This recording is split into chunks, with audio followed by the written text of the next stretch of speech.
ولا تكونوا كالذين قالوا سمعنا وهم لا يسمعون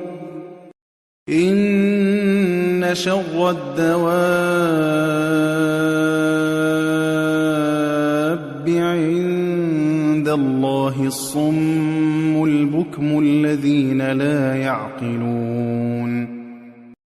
ولو علم الله فيهم خيرا لأسمعهم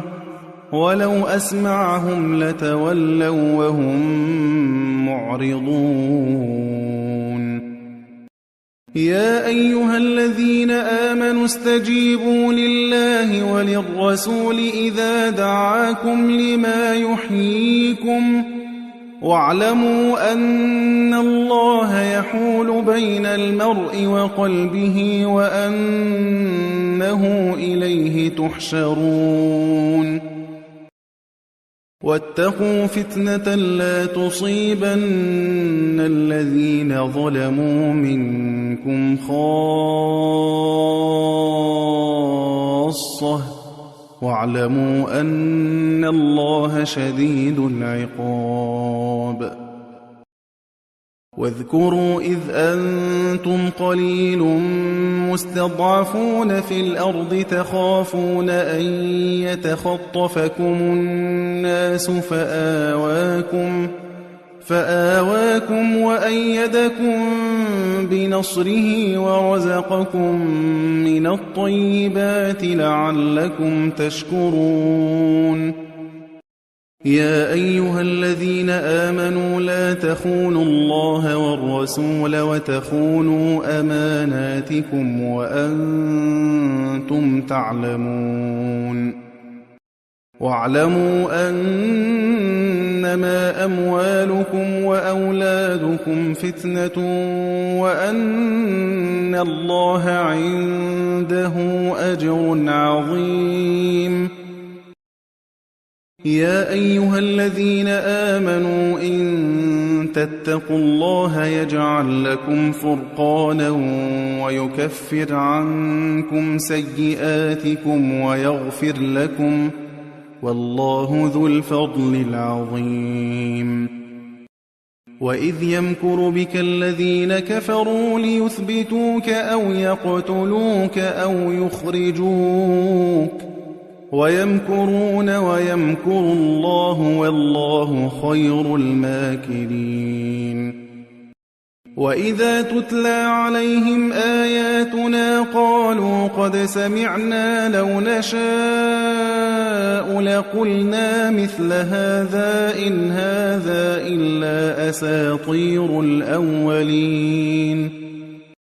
وإذ قالوا اللهم إن كان هذا هو الحق من عندك فأمطر علينا حجارة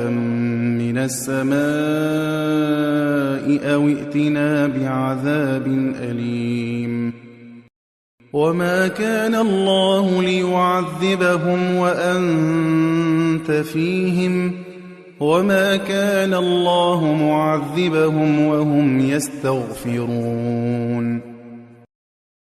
وما لهم ألا يعذبهم الله وهم يصدون عن المسجد الحرام وما كانوا أولياءه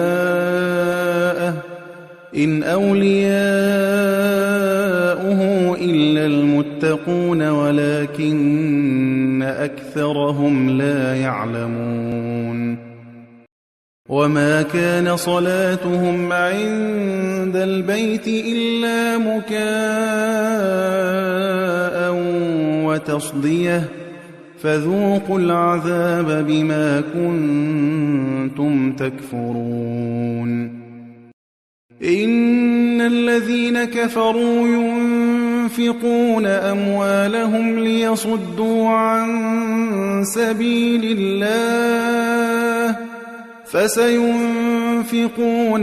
ثم تكون عليهم حسرة